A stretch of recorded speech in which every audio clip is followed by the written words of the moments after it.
January 2026 ప్రపంచమంతా ఊపిరి బిగబట్టి చూస్తోంది.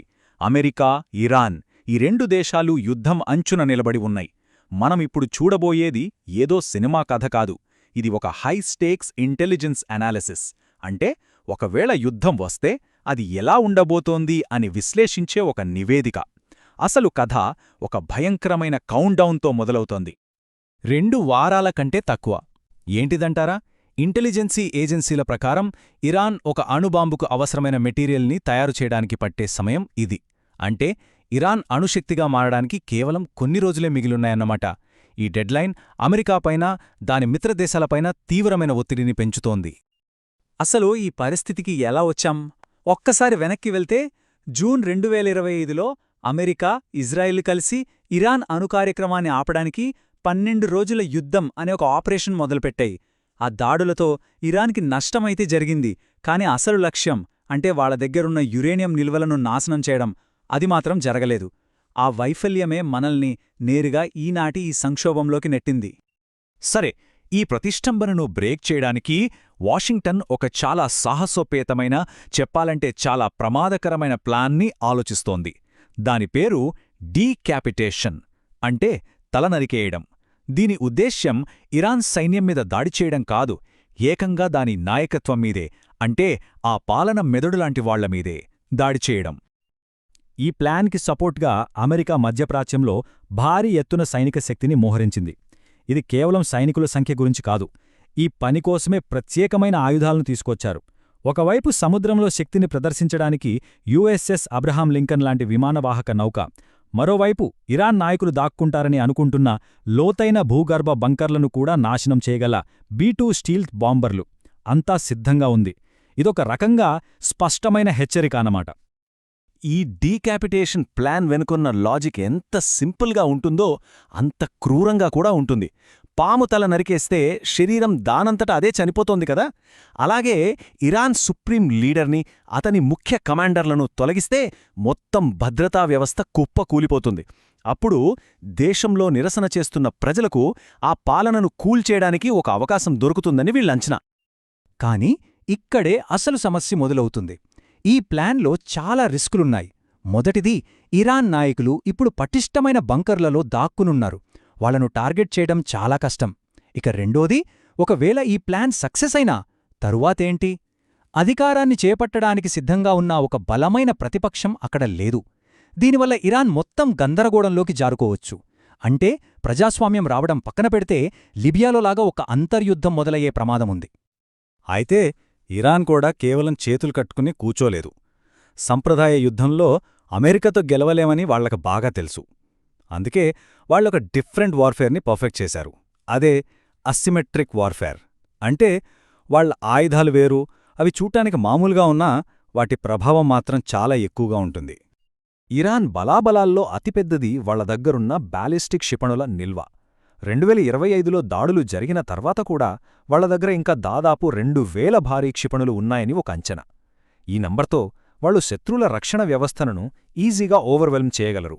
మధ్యప్రాచ్యంలోని ఏ అమెరికన్ బేస్నైనా, ఏ మిత్రదేశ నగరాన్నైనా టార్గెట్ చేయగలరు. ఇక ఇరాన్ చేతిలో ఉన్న మరో పవర్ఫుల్ వెపన్ వాళ్ల జియోగ్రాఫికల్ లొకేషన్. ప్రపంచంలోని మొత్తం చమురు రవాణాలో 20%, అంటే 5వ వంతు హార్మూజ్ జలసంధి నుంచే వెళ్తుంది. ఆ జలసంధి ఇరాన్ కంట్రోల్లో ఉంది. అది కేవలం ఒక సముద్ర మార్గం కాదు, అది ప్రపంచ ఆర్థిక వ్యవస్థకు జీవనాడి లాంటిది.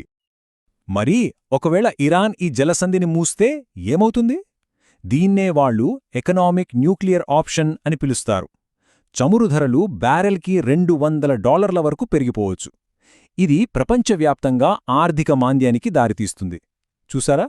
ఒక్క క్షిపణి కూడా ప్రయోగించకుండానే ఇరాన్కు వ్యతిరేకంగా ఉన్న అమెరికా మిత్రదేశాల కూటమిని ఈ ఆర్థిక ఒత్తిడితోనే విచ్ఛిన్నం చేయగలదు. ఇక సముద్రంలో ఇరాన్ వాడే టెక్నిక్ పేరు స్వామ్ టాక్టిక్స్, అంటే గుంపుగా దాడి చేయడం. వేల కొద్ది చిన్న స్పీడ్ బోట్లు, డ్రోన్లతో ఒకేసారి ఒక పెద్ద అమెరికన్ ఎయిర్క్రాఫ్ట్ క్యారియర్ మీదకి వెళ్లడం.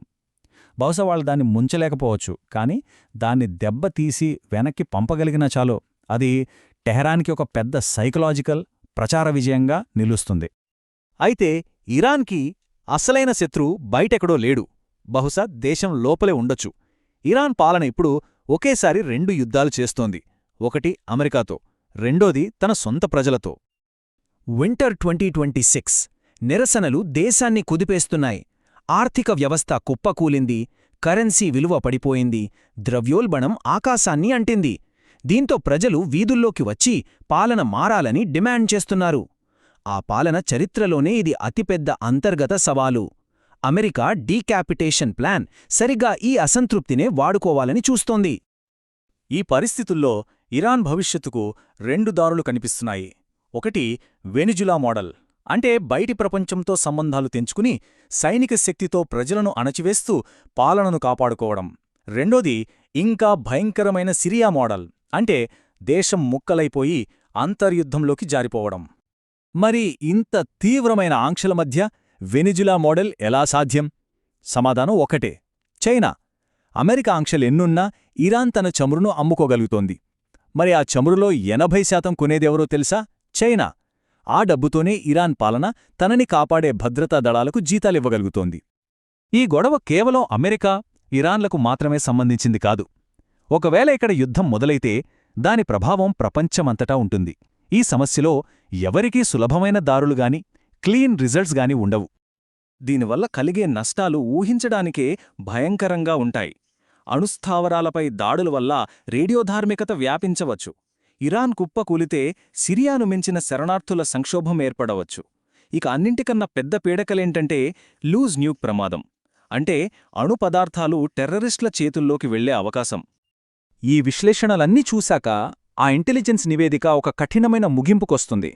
ఇరాన్ అణు సమస్యకు సైనిక పరిష్కారాల అవకాశం బహుశా ముగిసిపోయింది.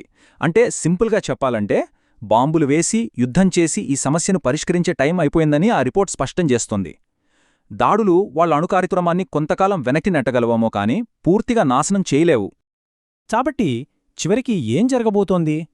ఆ నివేదిక ప్రకారం 2 అవకాశాలు బలంగా కనిపిస్తున్నాయి. ఎక్కువ అవకాశం ఉన్నది ఒక హైబ్రిడ్ కాన్ఫ్లిక్ట్, అంటే ఇరాన్ పాలన అధికారంలోనే ఉంటుంది, కానీ సైబర్ దాడులు, ప్రాక్సీ వార్స్ ద్వారా అమెరికాతో ఒక లో లెవెల్ యుద్ధం చేస్తూనే ఉంటుంది. కానీ అత్యంత ప్రమాదకరమైనది రెండోది, అమెరికా దాడి ఫెయిలయ్యి దేశం సిరియాలాగా గందరగోళంలోకి జారిపోవడం. ఈ మొత్తం విశ్లేషణ మనల్ని ఒక సమాధానం లేని ప్రశ్న దగ్గర వదిలిస్తుంది.